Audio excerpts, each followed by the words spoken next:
Nimeishi na wazazi wangu nikiwa bado mwanafunzi. Sikuwahi kuishi peke yangu bila kuwa na wazazi wangu.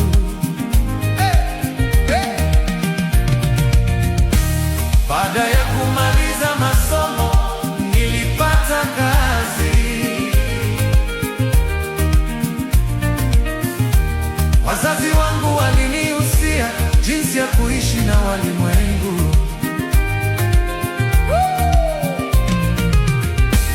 Baada ya kumaliza masomo nilipata kazi.